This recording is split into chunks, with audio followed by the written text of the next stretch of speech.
പരിശുദ്ധ പരമദിവ്യകാരുണ്യത്തിന് അപ്പോഴേ പുറപ്പാട് 15:25 മാറായിലെ കയ്പ് വെള്ളത്തെ മരം വെട്ടി ഇട്ടപ്പോഴ് മദ്യപിച്ചത് മരമാണോ ദൈവത്തിൻ്റെ ശക്തിയാണോ? അതാണ് പ്രഭാഷകൻ 38:5. കർത്താവേ, അങ്ങയുടെ ശക്തിയാൽ പറഞ്ഞ്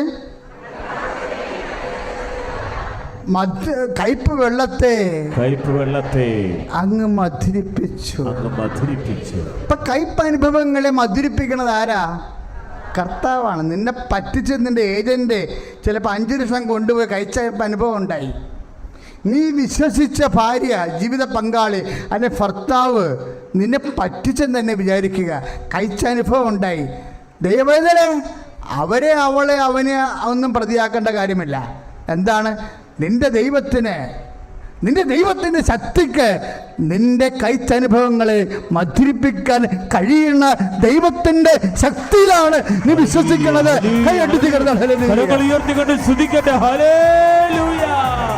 കർത്താവായ ദൈവമേ, ഞങ്ങളുടെ ജീവിത സാഹചര്യങ്ങളിലുള്ള കൈപ്പേറിയ അനുഭവങ്ങള്, ജീവിത ദുരിതങ്ങള്, ജീവിത തടസ്സങ്ങള് കർത്താവെ എല്ലാം മധുരിപ്പിക്കാൻ ദൈവത്തിന്റെ ശക്തി തരയട്ടെ.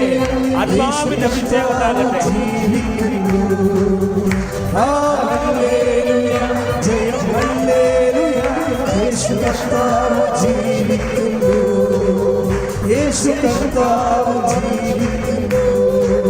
പരിശുദ്ധ പരമദിവ്യകാരുണ്യത്തിന് കഴിച്ച ജീവിതാനുഭവത്തെ പെട്ടെന്ന് മധുരിപ്പിക്കുന്ന മാർഗമുണ്ട്. എന്താ? മനുഷ്യരാശിയോട് മുഴുവനായിട്ട് നിന്റെ ജീവിതത്തിൻ്റെ കയ്പ് വെള്ളത്തിൽ വെട്ടിയിട്ട് മധുരിപ്പിക്കാൻ വേണ്ടി ദൈവം ചൂണ്ടിക്കാണിച്ച ഒരു മരമുണ്ട്. ഒരു മരം മാത്രമേ ഉള്ളൂ. അതേത് മരമാ? മരമാണ്. നിന്റെ രക്ഷകൻ കുരിശിൽ മരിച്ചിട്ട് മരണത്തെ ഉയർപ്പാക്കി മാറ്റിയ മരം. കൈയടിച്ച് കിടന്നാണ്. കരങ്ങൾ ഉയർത്തിക്കൊണ്ട് ശ്രദ്ധിക്കട്ടെ. ഞങ്ങൾക്ക് വേണ്ടി മരിച്ചവനെ, ഞങ്ങൾക്ക് വേണ്ടി പാടുപീഡകൾ ശ്രമിച്ചവനെ, ഞങ്ങൾക്ക് വേണ്ടി എന്നേക്കുമായി ഉടമ്പടിയായി തീർന്നവനെ, ദിവ്യകുർബാനയായി തീർന്നവനെ സ്തുതിച്ചു പ്രാർത്ഥിക്കുന്ന കർത്താവേ, hallelujah, hallelujah, hallelujah, hallelujah, hallelujah.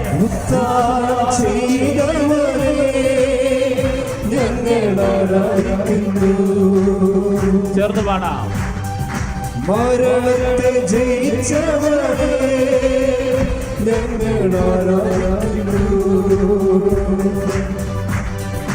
ഉദ്ധാനം ചെയ്തവനെ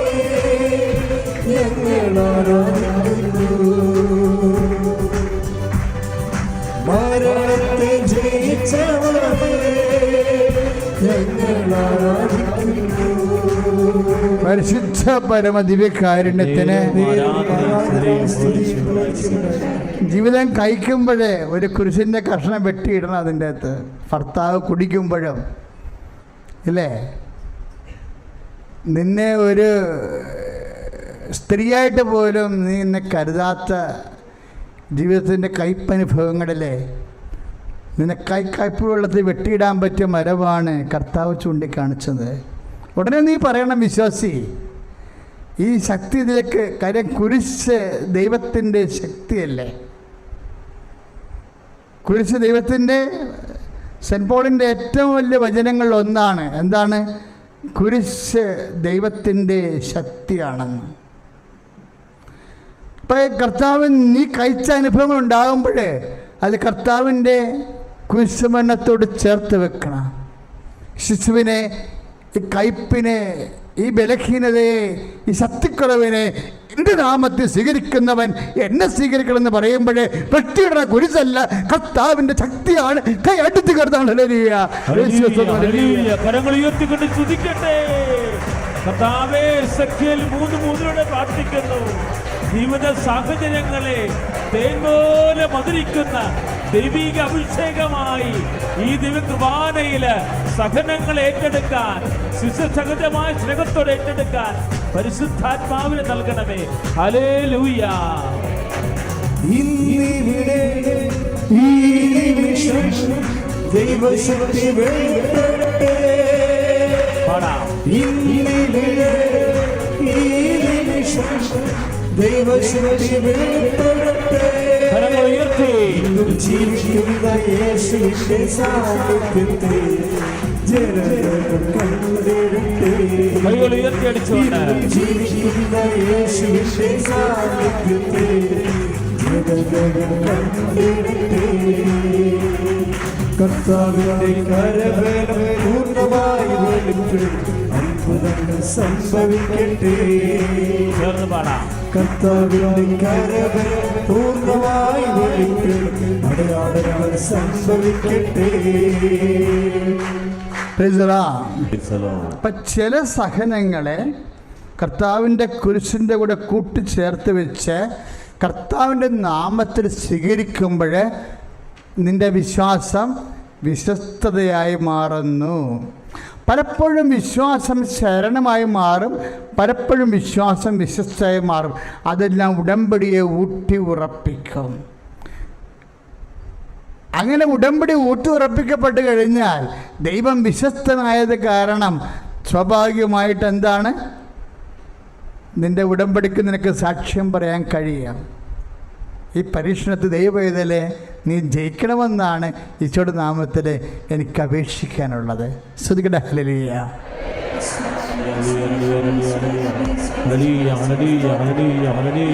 കരങ്ങൾ ഉയർത്തിക്കൊണ്ട് സ്തുതിച്ച് പ്രാർത്ഥിക്കട്ടെ.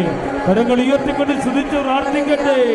കർത്താവേ, 29 പ്രാർത്ഥിക്കുന്ന കർത്താവേ, ഞങ്ങളുടെ ജീവിത ആവശ്യങ്ങളെ മുഴുവനും സമർപ്പിച്ച് പ്രാർത്ഥിക്കുന്നു. ഹല്ലേലൂയ. കരങ്ങൾ വീശി എഴുന്നേറ്റ് നിന്നുകൊണ്ട്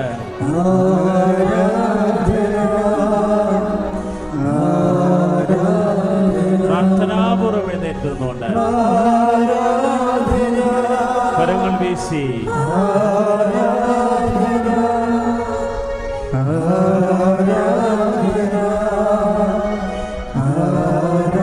ദൈവസ്നേഹത്തോടെ പാടാം. തുല്യം ചെയ്യാൻ തുല്യം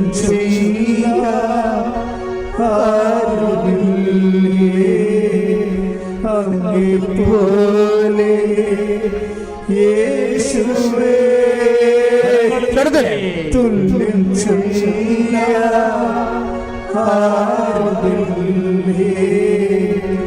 അങ്ങേ പോലെ യേശുവേ ജീവനേ സ്വന്തമേ അങ്ങേ ജീവനേ ജീവനേ സ്വന്തമേ അങ്ങേ ആരാധന. കരങ്ങൾ വീശി ആരാധന എല്ലാവരും പാടട്ടെ. ആരാധന ദൈവസ്നേഹത്തോടെ ആരാധന ആരാധന ആരാധന വിശ്വാസത്തോടെ ഹല്ലേലൂയ ഹല്ലേലൂയ ഹല്ലേലൂയ. തുല്യം ചെയ്യാൻ തുല്യം ചെയ്യാൻ നീട്ടി അങ്ങേ പോലെ യേശുവേ തുല്യം ചെയ്യാൻ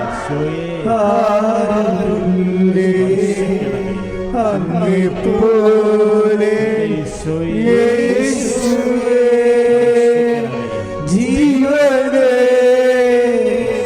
സ്വന്തമേ അങ്ങേ ജീവനെ ജീവനേ സ്വന്തമേ അങ്ങേ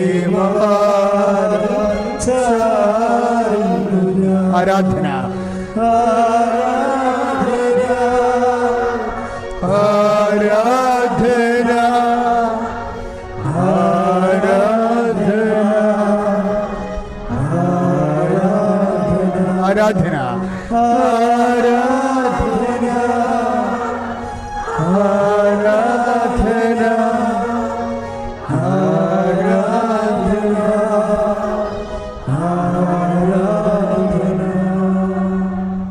ആദ്യം തന്നെ എന്നെ ഇന്നിവിടെ സാക്ഷ്യം പറയാൻ അനുഗ്രഹം നൽകിയ എൻ്റെ അമ്മ മാതാവിനും ഈശോയ്ക്കും ഹൃദയത്തിൻ്റെ ഭാഷയിൽ നന്ദി സമർപ്പിക്കുന്നു.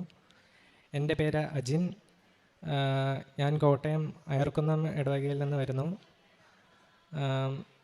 ഞാൻ ഇവിടെ കൃപാസനത്തിൽ ആദ്യമായിട്ട് ഉടമ്പടി എടുക്കാൻ വരുന്നത് സെപ്റ്റംബർ 2022 29-ാം തീയതിയാണ്. അപ്പം ഞാൻ വരുവാൻ ഇവിടെ ആദ്യം ഉണ്ടായ സാഹചര്യം എന്ന് വെച്ച് കഴിഞ്ഞാൽ ഞാൻ B.Pharm ആയിരുന്നു പഠിച്ചിരുന്നത്. അപ്പോൾ ഞാനിവിടെ വരുന്ന ദിവസം എനിക്ക് 20 സപ്ലിമെൻ്ററി ക്ലിയർ ചെയ്യാൻ വേണ്ടിയിട്ടുണ്ടായിരുന്നു.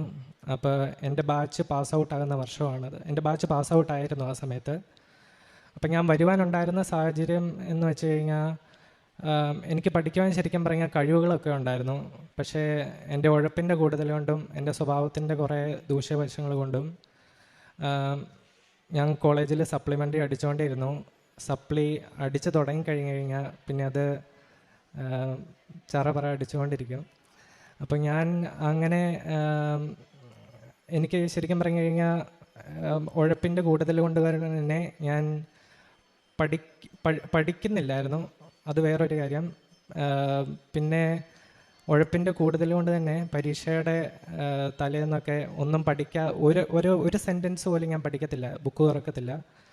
അങ്ങനെ ഞാൻ കോപ്പി അടിക്കുകയൊക്കെ ചെയ്യുമായിരുന്നു.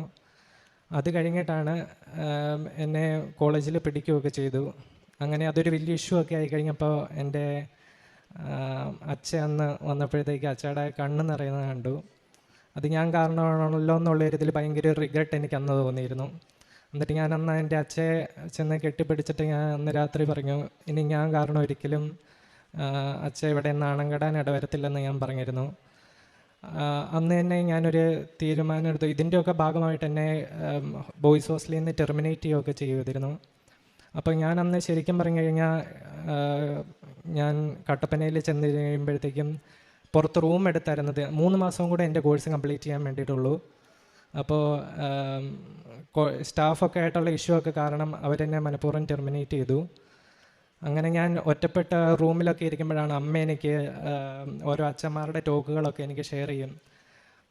ശരിക്കും എൻ്റെ ജീവിതത്തിൻ്റെ ആ ഒരു ഘട്ടത്തിലാണ് എനിക്ക് ആത്മീയപരമായിട്ട് ഞാൻ എന്തെങ്കിലുമൊക്കെ ശ്രദ്ധിക്കാൻ തുടങ്ങി. അമ്മ എനിക്ക് അതുവരെയൊക്കെ ടോക്കൊക്കെ ഷെയർ ചെയ്യും, ഞാനതൊന്നും നോക്കത്തൊന്നുമില്ല. അമ്മയ്ക്ക് ജസ്റ്റ് സീനാക്കിയിട്ട് അമ്മയ്ക്ക് തംസൊക്കെ അയച്ചിട്ട് ഞാൻ പോവും.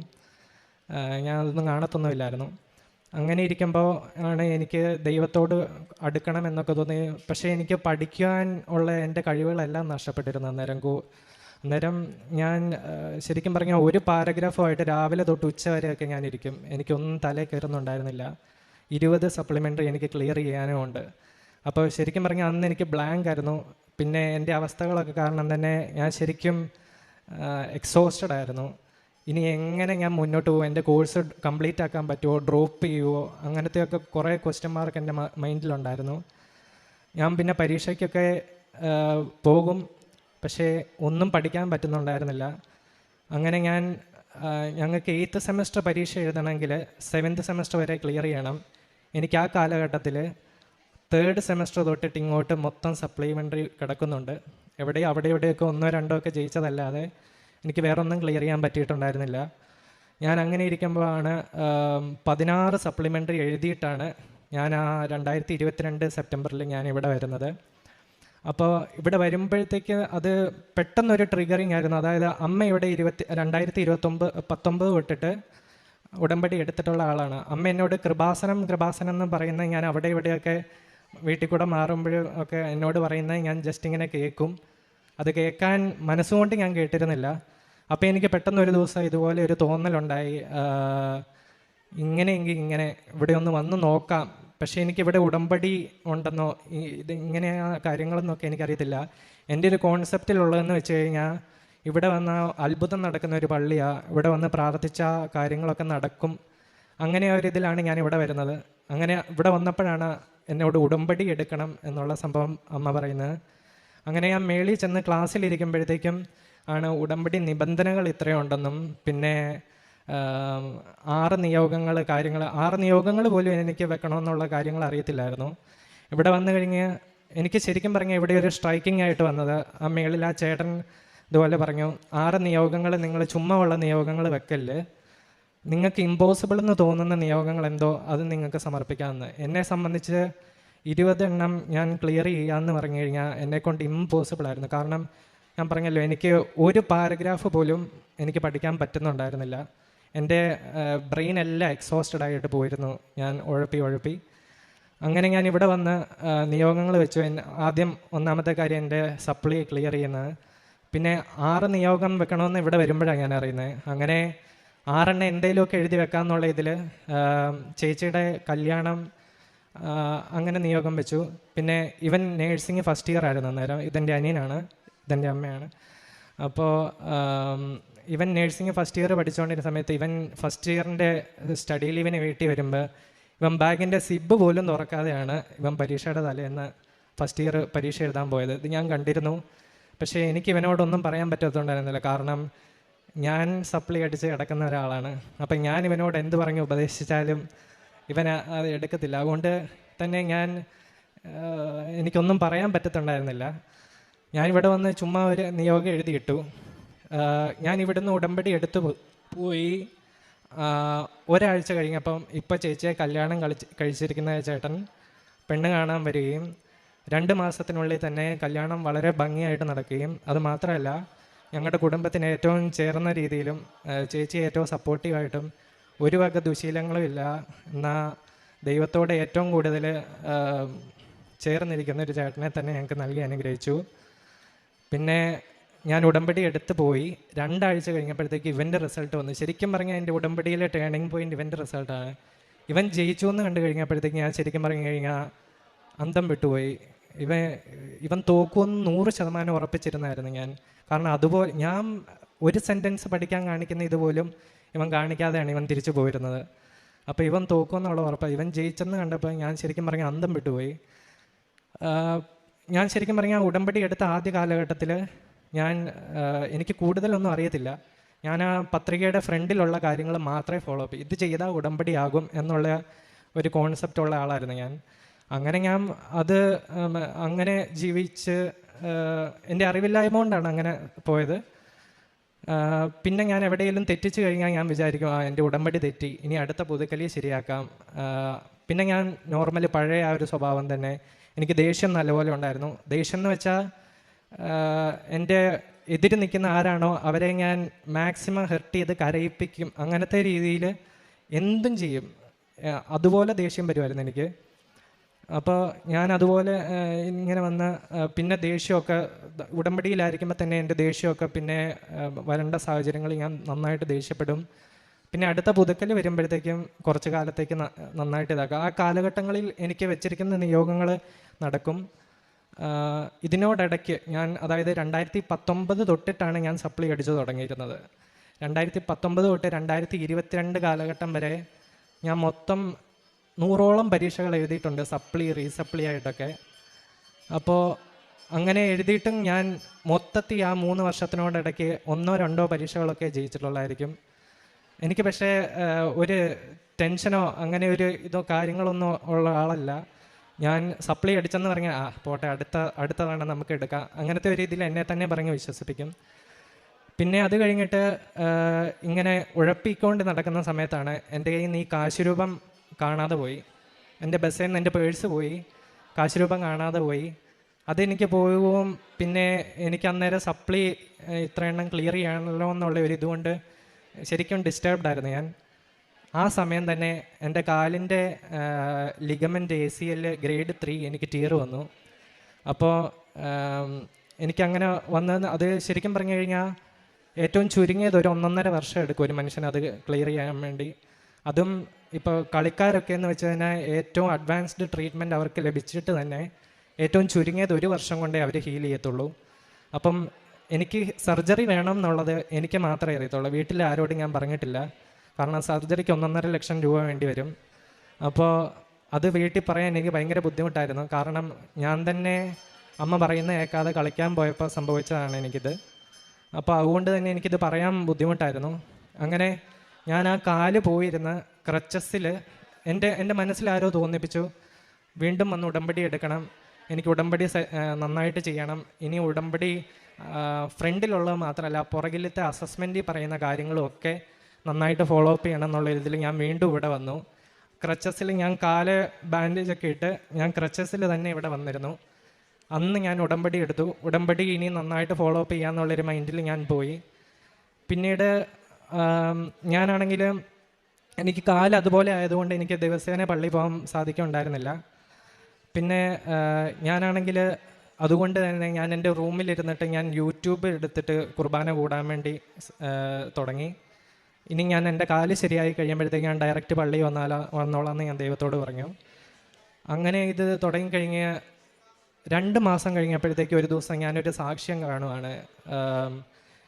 ഒരു ചേച്ചിക്ക് ഇതുപോലെ കാലിൻ്റെ ഇത് ഹീൽ ചെയ്യുന്നത്, ലിഗമെൻ്റ് അല്ല, എന്തോ കാലിൻ്റെ ഇത് നേരെയാകുന്നത്. അപ്പം ഞാൻ എൻ്റെ മനസ്സിലിങ്ങനെ മാതാവിനോട് ഇതുപോലെ എൻ്റെ കാലിനും ഇതുപോലെ ആകുമായിരുന്നേ നല്ലതായിരുന്നു. കാരണം ഞാൻ ആ റൂം വിട്ടിട്ട് വീട്ടിൽ നിന്ന് പുറത്തിറങ്ങുന്നത് കുളിക്കാൻ വല്ലതും പോകുമ്പോഴേ ഇറങ്ങാറുള്ളൂ. അല്ലാതെ അങ്ങനെ ഇരുന്ന് ശരിക്കും എനിക്ക് ശീലമില്ല, മടുപ്പായി. അങ്ങനെ ഞാൻ അങ്ങനെയൊന്ന് മനസ്സിലാഗ്രഹിച്ച് ഞാൻ ഈ കാലിന് ഇതുപോലെ വന്നു കഴിഞ്ഞാൽ നമ്മുടെ കാല് മടങ്ങത്തില്ല. പിന്നെ അത് മാത്രമല്ല, ഞാൻ ജീവിതത്തിൽ അനുഭവിച്ചത് ഏറ്റവും വലിയ വേദനയായിരുന്നു എനിക്കത്. എനിക്കൊന്ന് ഉറങ്ങാൻ പോലും പറ്റത്തുണ്ടായിരുന്നില്ല. അപ്പോൾ ഞാൻ എണീറ്റ് നിന്നപ്പോഴത്തേക്ക് എനിക്ക് വേദനയില്ല. അപ്പോൾ ശരിക്കും പറഞ്ഞാൽ ഞാൻ ഞെട്ടിപ്പോയി. പിന്നെ ഈ കാല് പാർഷ്യലിയേ മടങ്ങത്തുള്ളൂ. ഞാൻ മടക്കി നോക്കിയപ്പോഴത്തേക്ക് എനിക്ക് കാല് ഫുള്ള് മടങ്ങുന്നുമുണ്ട്.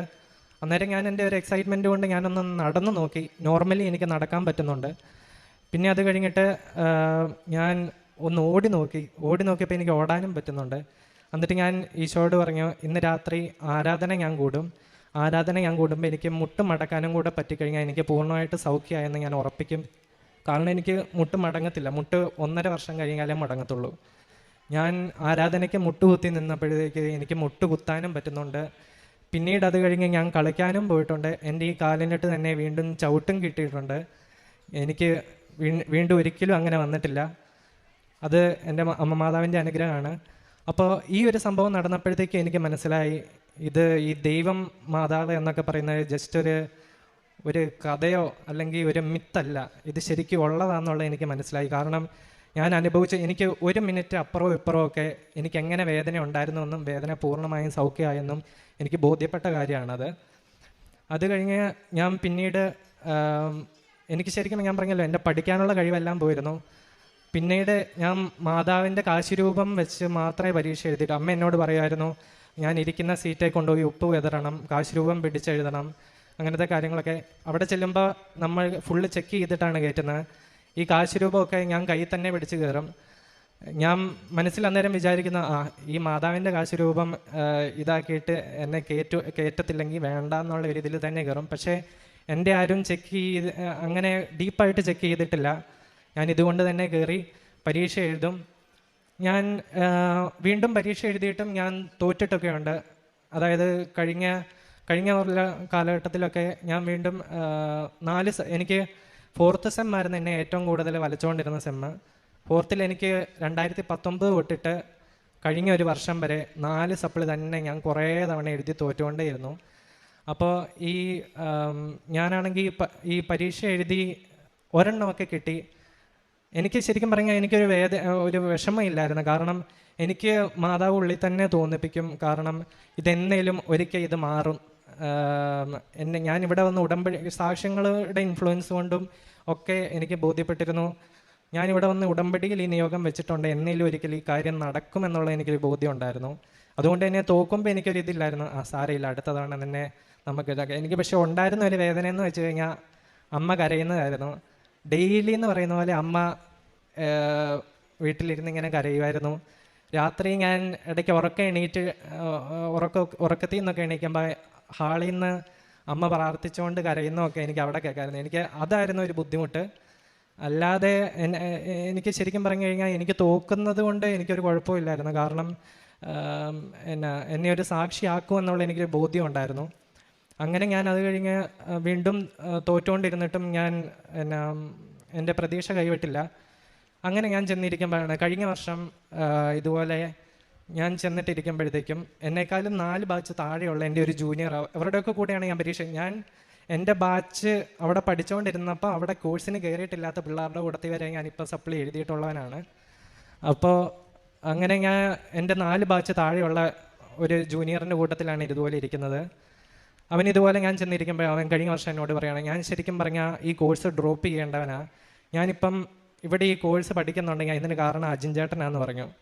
അപ്പോൾ ശരിക്കും പറഞ്ഞാൽ ഞാൻ ഞെട്ടിപ്പോയി. എനിക്ക് എന്നാന്നൊരു പിടി കിട്ടുന്നില്ലായിരുന്നു. ഞാൻ എന്നിട്ട് അവനോട് ചോദിച്ചാൽ എന്നാ അതിന് നിന്നോട് ഞാൻ ശരിക്കും പറഞ്ഞാൽ മനസ്സ് തുറന്ന് ശരിക്കും പറഞ്ഞാൽ മിണ്ടിയിട്ടും കൂടിയില്ല കാര്യമായിട്ട്. അപ്പോൾ എന്നാ സംഭവം എന്ന് എനിക്കറിയില്ല. അപ്പോൾ അവൻ പറഞ്ഞു അവനിവിടെ ഈ കോഴ്സ് മനസ്സോടെ വന്നെടുത്താണ്. അപ്പോൾ അവൻ ഇവിടെ വന്നു കഴിഞ്ഞിട്ട് സപ്ലി ആദ്യത്തെ 3 സെമ്മിൽ തന്നെ അവൻ ഫുള്ള് വാഷ് ഔട്ടായിരുന്നു. അപ്പോൾ അവനെ കൊണ്ടൊന്നും പറ്റത്തില്ല. അവൻ എന്നിട്ട് റൂമിലൊക്കെ ഇരുന്ന് കരയുമായിരുന്നു. അവൻ എന്നിട്ട് സപ്ലിയൊക്കെ എഴുതി കഴിഞ്ഞിട്ട് അവൻ വീട്ടിൽ പോയിട്ട് പിന്നെ തിരിച്ച് വരത്തില്ലായിരുന്നു. ഞാൻ ഈ കോഴ്സ് ഡ്രോപ്പ് ചെയ്യാന്നുള്ളൊരു മൈൻഡിലിരിക്കുമായിരുന്നു. അങ്ങനെ കോളേജുകാർ അവനെ വിളിച്ചപ്പോഴത്തേക്കാണ് അവൻ വീണ്ടും ഒന്നുകൂടെ വന്നു. ഒരു സപ്ലിമെൻ്ററി ഉണ്ട് അന്നേരം കഴിഞ്ഞ ഫെബ്രുവരിയിൽ. ആ ഫെബ്രുവരിയിൽ തന്നെ ഈ സപ്ലിമെൻ്ററി തന്നെ എഴുതുന്നുണ്ട് ഞാനും. അപ്പോൾ ഇവരുടെ റൂമിലാണ് ഞാൻ പോയത്. അപ്പോൾ ആ റൂമിലിരുന്ന് ഞാൻ പോകുമ്പോഴത്തേക്ക് ഞാൻ ഈ പത്രികയും തിരിയൊക്കെ ആയിട്ടാണ് ഞാൻ പോകുന്നത്. അപ്പം ഞാൻ അവിടെ ചെന്ന് ഈ തിരിയൊക്കെ കത്തിച്ച് പ്രാർത്ഥിക്കുന്ന അവൻ ചിന്തിക്കുമ്പോഴത്തേക്ക് നോക്കുമ്പം അതായത് അവനേക്കാളും 4-5 വയസ്സ് മൂത്തതാണ് ഞാൻ. എന്നിട്ടും ഈ ഒരവസ്ഥയിൽ ഇത്രയും തോറ്റിട്ടും ഞാൻ ഈ പ്രാർത്ഥിക്കുന്ന കാണുമ്പോഴത്തേക്ക് അവന് ശരിക്കും പറഞ്ഞാൽ അത്ഭുതമായിരുന്നെന്നാണ് പറഞ്ഞത്. അപ്പോൾ ഒന്ന് പ്രാർത്ഥിച്ച് നോക്കാമെന്നുള്ള ഒരു ഇതിൽ അവൻ സ്വന്തമായിട്ട് ഇങ്ങനെ നേർച്ചയൊക്കെ നേർന്ന് പ്രാർത്ഥിച്ചു. അങ്ങനെ അവൻ 16 സപ്ലി അന്ന് എഴുതി പോയി. അങ്ങനെ വന്നപ്പോൾ അവൻ 3 ഏതാണ്ട് ക്ലിയർ ചെയ്തു. അവനൊന്നും ജയിക്കാത്ത, അന്ന് വരെ ബിഫാമിൽ ഒരു സബ്ജക്റ്റ് പോലും അവൻ ജയിച്ചിട്ടില്ല. അവൻ അങ്ങനെ 3 ജയിച്ചപ്പോൾ അവൻ എന്തോ ഒരു സംഭവം ഉണ്ടെന്ന് തോന്നി. അപ്പം അങ്ങനെയാണ് എൻ്റെ ഒരു വിശ്വാസം കണ്ടിട്ടാണ് അവൻ അന്ന് അവിടെ നിന്നത്, കോഴ്സ് ഡ്രോപ്പ് ചെയ്യാതെ. അങ്ങനെ ഇവൻ എന്നോട് പറഞ്ഞു കഴിഞ്ഞപ്പോഴത്തേക്കും ഞാൻ പറഞ്ഞു, നീ ഒന്നും നോക്കണ്ട, കൃപാസനത്തിൽ വന്നാൽ മതി, ജയിക്കാൻ പറ്റും. ഇതിൻ്റെ എല്ലാത്തിനും ഇപ്പം എനിക്ക് ഇപ്പോൾ ഒരു കാര്യം ബോധ്യപ്പെട്ടു. കാരണം എന്നെ ഇത്രയും തോൽപ്പിച്ചത് വഴി നിൻ്റെ ജീവിതത്തിലും ദൈവം എൻ്റെ ഈ തോൽവി കൊണ്ട് ഒരനുഭവം തരാൻ വേണ്ടി, അല്ലെങ്കിൽ നിന്നെ ഇവിടെ വരുത്താൻ വേണ്ടിയിട്ട്, നിൻ്റെ ജീവിതത്തിൽ നല്ലത് തരാൻ വേണ്ടിയിട്ടായിരുന്നു എന്നുള്ള കാര്യം എനിക്ക് ബോധ്യപ്പെട്ടു. അങ്ങനെ പിന്നെ ഇവൻ വിഷമം വരുമ്പോഴൊക്കെ എന്നെ വിളിക്കും, ഈ കാര്യങ്ങളൊക്കെ സംസാരിക്കും. എന്നോട് ഈ ഒരു ഘട്ടമായപ്പോഴത്തേക്ക് എൻ്റെ ആത്മീയപരമായിട്ടുള്ള രീതിയിൽ ഞാൻ ഭയങ്കരമായിട്ടും വളർന്നിരുന്നു. ഞാൻ അന്നേരം എന്തുണ്ടെങ്കിലും ഞാൻ മാതാവിനോട് പ്രാർത്ഥിക്കും. അവൻ്റെ കാര്യമാണെങ്കിലും എന്നോട് ഇതുപോലെ പ്രാർത്ഥന ചോദിക്കുന്നവരുടെ കാര്യമാണെങ്കിൽ ഞാൻ മാതാവിനോട് പ്രാർത്ഥിക്കും. അപ്പം എനിക്ക് ഓരോ വെളിപ്പെടുത്തൽ പോലെ മാതാവ് തരും. അപ്പം ഞാൻ അവനോട് പറയും, ഇല്ല പേടിക്കണ്ട, നീ ജയിക്കും, അങ്ങനത്തെ ഒരു ഇതിലൊക്കെ പറയും. ഇവൻ 1, 2 ഒക്കെ വെച്ച് ജയിക്കും, പക്ഷെ അവനെ സംബന്ധിച്ച് അത് വലിയൊരു കാര്യമാണ്. അങ്ങനെ ഞാൻ പറഞ്ഞ് അവനെ കൊണ്ട് വന്ന് ഉടമ്പടി എടുപ്പിച്ചു. അവനും ആ ഉടമ്പടിയൊക്കെ നന്നായിട്ട് ചെയ്യുന്നുണ്ട്. അതും എൻ്റെ 2 ജൂനിയേഴ്സിനെയും കൊണ്ട്, ഇതുപോലെ തന്നെ കിടന്നിരുന്ന 2 ജൂനിയേഴ്സിനെ എൻ്റെ ഈ സപ്ലിയുടെ ഇൻഫ്ലുവൻസ് കൊണ്ട് തന്നെ അവർ 2 പേരും ഇവിടെ കൊണ്ടുവന്നു. അവർക്കും ഉടമ്പടി എടുത്തപ്പോൾ കുറേ അനുഭവങ്ങളുണ്ട്, കുറേ പോസിറ്റിവിറ്റി ഉണ്ടെന്നാണ് പറയുന്നത്. പിന്നെ എനിക്കാണെങ്കിൽ ഞാൻ ഈ കോഴ്സ് ഇങ്ങനെ എഴുതി എനിക്ക് കഴിഞ്ഞ വർഷം ഈ സമയമൊക്കെ ആയിരുന്നപ്പോൾ എനിക്ക് 8 സപ്ലിമെൻ്ററി ക്ലിയർ ചെയ്യാമുണ്ട്. ഞാൻ പറഞ്ഞല്ലോ, എനിക്ക് 4th സെം ആയിരുന്നു ഏറ്റവും എന്നെ ടോർമെൻറ്റ് ചെയ്തിരുന്ന സെമ്മ്. അങ്ങനെ ഈ 4th സെമ്മിന് കഴിഞ്ഞ വർഷം ഞാൻ ഇവിടെ വന്ന് പരീക്ഷ എഴുതിയിട്ട് ഞാൻ ഇവിടെ വന്നിട്ട് ജോസഫച്ചനെ കണ്ട് പ്രാർത്ഥിച്ചിരുന്നു. ജോസഫച്ചൻ എന്നേരം എനിക്കൊരു കാശ് രൂപം തന്നു. ഇത് വെച്ച് വിശ്വാസപ്രമാണം ചൊല്ലി ഇനിയും പഠിച്ചാൽ മതിയെന്ന് പറഞ്ഞു. അങ്ങനെ ഞാൻ വന്ന് പിന്നെ പോയി കഴിഞ്ഞ് വീണ്ടും ഇവിടെ വരുന്നത് പുതുക്കാൻ വേണ്ടിയാണ് വരുന്നത്. ആ പുതുക്കാൻ വരുന്നതിൻ്റെ തലേന്ന് എൻ്റെ റിസൾട്ട് വന്നിരുന്നു 4th സെമ്മിൻ്റെ. അപ്പം ഞാൻ അത് അന്നേരം ഓപ്പൺ ആക്കിയില്ല. ഞാൻ പ്രാർത്ഥിച്ചു, മാതാവേ നാളെ ഞാൻ ഇവിടെ വന്ന് പുതുക്കി കഴിഞ്ഞിട്ടേ ഞാൻ ഓപ്പൺ ആക്കത്തുള്ളൂ, അന്നേരം എനിക്ക് ജയിച്ചാൽ മതി എന്നൊന്ന് കണ്ട. ഒരു സബ്ജക്റ്റേ ഉള്ളൂ.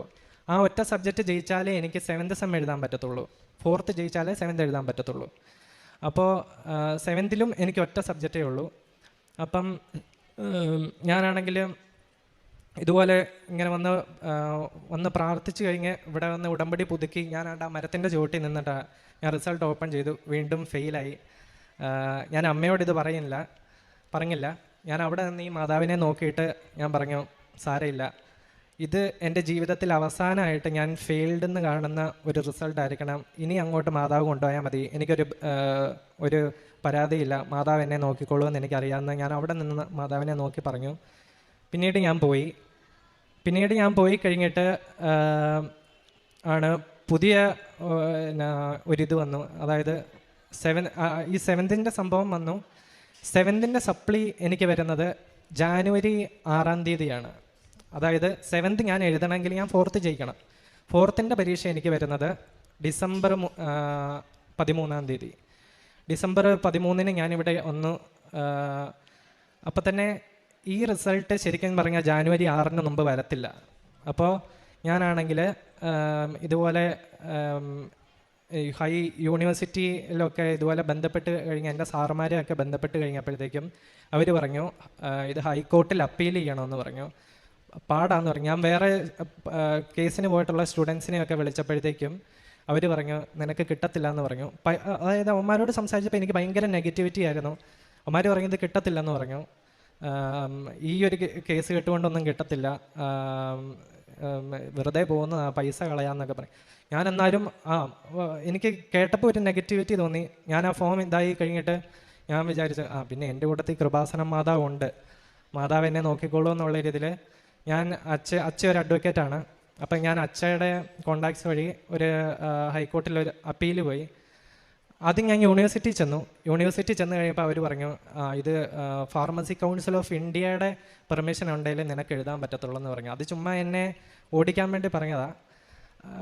ഞാൻ എന്നിട്ട് അവിടെ നിന്ന് തന്നെ എൻ്റെ സാർമാരെ വിളിച്ചപ്പോൾ പറഞ്ഞു ഹൈക്കോർട്ടിൽ തന്നെ പൊക്കോളാൻ പറഞ്ഞു. എന്നിട്ട് ഞാനും അച്ഛൻ കൂടെ ഹൈക്കോർട്ടിൽ അപ്പീൽ ചെയ്തു.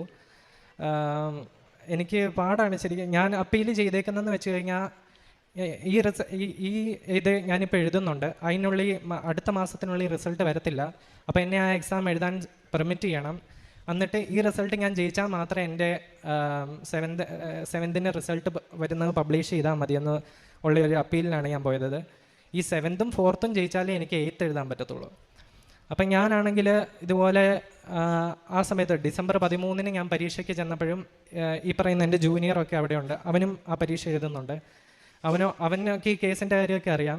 അപ്പം അവനോടൊക്കെ ഞാൻ ധൈര്യമായിട്ട് പറഞ്ഞു സാരില്ല, അടുത്ത മാസം ഞാൻ പരീക്ഷ എഴുതും. ഞാൻ കോൺഫിഡൻ്റ് ആയിട്ട് തന്നെ പറഞ്ഞു. അതുപോലെ ഒരു കോൺഫിഡൻസ് എനിക്കുണ്ടായിരുന്നു. നോർമലി ഞാൻ ഭയങ്കര പേടിച്ച് ഇരിക്കുന്ന ഒരിതല്ല. അപ്പോൾ എനിക്കൊരു ഭയങ്കര കോൺഫിഡൻസ് ഉണ്ടായിരുന്നു. പിന്നെ പ്രത്യേകിച്ച് മാതാവിൻ്റെ ഈശോയുടെ ഒരു ധൈര്യവും കൂടെ കിട്ടുമ്പോൾ എക്സ്ട്രാ ഒരു കോൺഫിഡൻസ് ആണ്. അപ്പോൾ ഞാൻ പറഞ്ഞു കേസൊക്കെ ഞാൻ പാസ്സാവും, എനിക്ക് കിട്ടും, എനിക്ക് അപ്പീൽ ചെയ്ത് എനിക്ക് പാസ്സാവുമെന്നൊക്കെ പറഞ്ഞു. അങ്ങനെ ഞാൻ ആ 4th പരീക്ഷ എഴുതിയിട്ട് ഞാൻ പോയി. അങ്ങനെ ഡിസംബർ 19-ാം തീയതി എൻ്റെ ഹിയറിങ്. അന്ന് എൻ്റെ ഹിയറിങ് എടുത്തില്ല. അന്ന് എൻ്റെ ഹിയറിങ് എടുത്തിട്ട് പറഞ്ഞു ഇതെന്തുകൊണ്ട് അങ്ങനെ ഏതാണ്ട് ചോദിച്ചു.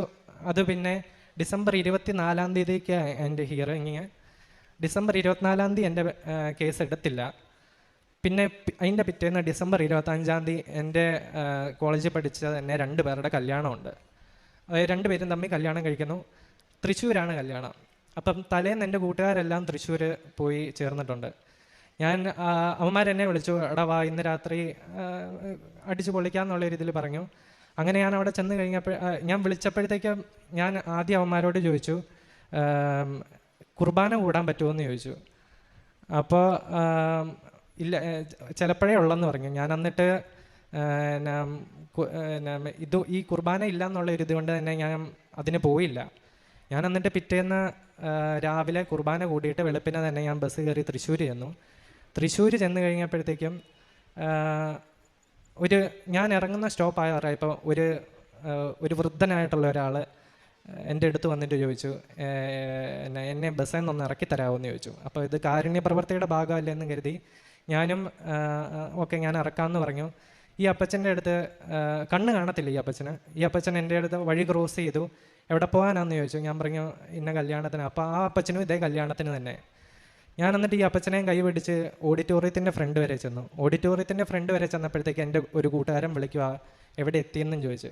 അപ്പോൾ ഞാൻ ഈ അപ്പച്ചനോട് പറഞ്ഞു 1 മിനിറ്റ് ഞാൻ ഒന്ന് എടുക്കട്ടെ എന്ന് പറഞ്ഞു. ഞാൻ തിരിഞ്ഞു എന്ന് ഇവനോട് ഞാനൊരു 10 സെക്കൻഡ് സംസാരിച്ച് കാണും.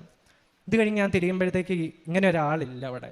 ഇങ്ങനെ ഒരാളില്ലെന്നല്ല, ഒരു അന്ധനായ മനുഷ്യന് ഇവിടുന്ന് എനിക്ക് ആ ഡോറ് വരെയുള്ള ദൂരം വരെ ഒരിക്കലും 10 സെക്കൻഡ് ആ മനുഷ്യന് പോകാൻ പറ്റത്തില്ല, അതുപോലെ പ്രായമുണ്ട്. ഞാൻ പിന്നെ അതിൻ്റെ അകത്തൊക്കെ ചെന്ന് നോക്കി, ഫുള്ളും നോക്കി, ഇയാളെ കണ്ടില്ല. പിന്നെ ഞാൻ കൂട്ടുകാർ വന്നപ്പോൾ ആ ഒരു മൈൻഡിൽ അങ്ങ് പോയി. ഞാനത് കഴിഞ്ഞിട്ട് വീണ്ടും പിറ്റേന്ന് എൻ്റെ അപ്പീൽ പാസ്സായി. എനിക്ക് കോർട്ടിൽ പെർമിറ്റ് ചെയ്തു എന്നെ 7th സെമസ്റ്റർ എഴുതാൻ വേണ്ടിയിട്ട്. ഞാൻ എന്നിട്ട് ഇങ്ങനെ ഇരിക്കും. അപ്പോഴാണ് എൻ്റെ മൈൻഡിൽ മാതാവ് തോന്നിക്കുകയാണ്, ഈ ഇങ്ങനെ ഒരാളെ കണ്ട് ഈ ഒരു അനുഭവം ഓർപ്പിക്കുകയാണ്. ഞാൻ എന്നിട്ടാണെങ്കിൽ ഈ എൻ്റെ ആ കല്യാണം കഴിച്ചവരെ അവരെ വിളിച്ചു. ഇന്നപോലെ ഒരു അനുഭവം ഉണ്ടായി. അവരുടെ വീടിൻ്റെ അടുത്ത് ആ അപ്പച്ചൻ തൊട്ടിപ്പുറത്തെ വീടാണെന്നാണ് പറഞ്ഞത് ഈ കല്യാണം കഴിക്കുന്നതിൻ്റെ. ഞാൻ അവനെ വിളിച്ചു ചോദിച്ചപ്പോൾ ഇങ്ങനെ ഒരാൾ അവിടെ ഇല്ല. ഞാൻ ശക്തമായി വിശ്വസിക്കുന്നു അത് മാതാവ് ഈശോയാണെന്നുള്ളത്. അങ്ങനെ എൻ്റെ 7th സെമ്മും ഞാൻ എഴുതി. 7th സെം എനിക്ക് നല്ല പാടായിരുന്നു. ഞാൻ എഴുതിയത് വെച്ചിട്ട് ഞാൻ നന്നായിട്ട് പഠിച്ചിട്ടാണ് പോയത്. പക്ഷേ ഒരു വല്ലാത്ത ക്വസ്റ്റ്യൻ പേപ്പർ, ഞാൻ തോക്കുമെന്ന് ഉറപ്പായിരുന്നു. പക്ഷേ എനിക്ക് കോൺഫിഡൻസ് ഉണ്ടായിരുന്നു ഞാൻ ജയിക്കുമെന്നുള്ളത്.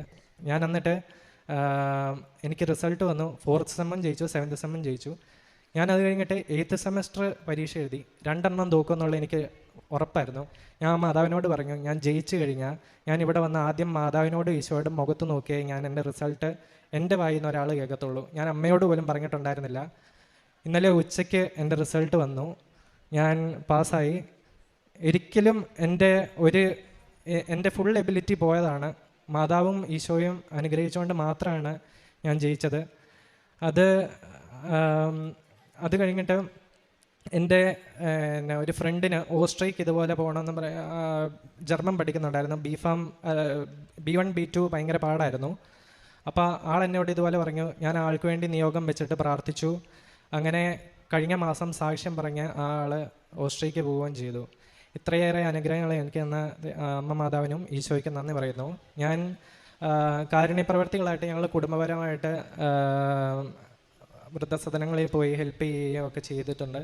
പിന്നെ ഞാൻ എല്ലാ മാസവും വന്നിട്ട് ഇവിടെ പത്രം മേടിക്കും. പത്രം മേടിച്ച് കഴിഞ്ഞ് ഞാൻ അത് കൊണ്ടുപോയി വെഞ്ചരിച്ചിട്ടേ ഞാൻ ജപമാലയൊക്കെ ഞാൻ കൊടുക്കുന്നവരെ അനുഗ്രഹിക്കണേ എന്നുള്ള ഇതിൽ ഞാൻ ജപമാല ചൊല്ലിയിട്ടേ ഞാനിത് കൊടുക്കാൻ തുടങ്ങത്തുള്ളൂ. പിന്നെ ആത്മീയപരമായിട്ടുള്ള എനിക്കുണ്ടായിട്ടുള്ള ഉയർച്ച, ഞാൻ ഏറ്റവും ചെറിയ വിശുദ്ധ കുർബാന എവിടെയോ അവിടെ പോകാൻ നോക്കിക്കൊണ്ടിരുന്ന ആളായിരുന്നു പണ്ട്. ജപമാലയാണെങ്കിൽ ഏറ്റവും പെട്ടെന്ന് എങ്ങനെ തീർക്കണം എന്നുള്ള ആളായിരുന്നു ഞാൻ. എനിക്ക് ദൈവത്തോട് ഇഷ്ടക്കുറവൊന്നുമില്ല, പക്ഷേ ഈ കാര്യങ്ങളിൽ കൂടുതൽ ടൈം സ്പെൻഡ് ചെയ്യാനൊന്നും എനിക്ക് ഇതില്ലായിരുന്നു. ഞാൻ ഇപ്പം ഡെയിലി 2-3 മണിക്കൂറോളം പേഴ്സണലി പ്രെയർ ചെയ്യലും. പിന്നെ അത് മാത്രമല്ല, എല്ലാ ദിവസവും വൈകിട്ട് ഞങ്ങളുടെ അടുത്തുള്ള കുരിശുപള്ളിയിൽ പോയി തിരിയൊക്കെ കത്തി. ഇതൊക്കെ കണ്ട് എൻ്റെ കൂട്ടുകാർ തന്നെ എന്നോട് ചോദിക്കും, ഇവനിതെന്നാ പറ്റി. ഇപ്പോഴും എന്നെ കുറേ പേര് കളിയാക്കും, ഇതെന്നെ നിനക്കിപ്പോൾ പെട്ടെന്ന് തന്നെ നീ ആത്മീയപരമായിട്ടുള്ള ഉയർച്ചയാണ് അത് ആ സംഭവങ്ങളൊക്കെ അങ്ങനത്തെ രീതിയിൽ ചോദിക്കും. പിന്നെ ഞാൻ അപ്പുറത്തും ഇപ്പുറത്തും ഞാൻ കിടക്കുമ്പോഴത്തേക്കും എൻ്റെ ഒരു ഈശോയുടെയും മാതാവിൻ്റെയും ഒരു രൂപമുണ്ട്. ഞാൻ എല്ലാ ദിവസവും രാത്രി കയറിയിരുന്ന ഈശോയോടും മാതാവിനോടും ഞാൻ സംസാരിക്കും.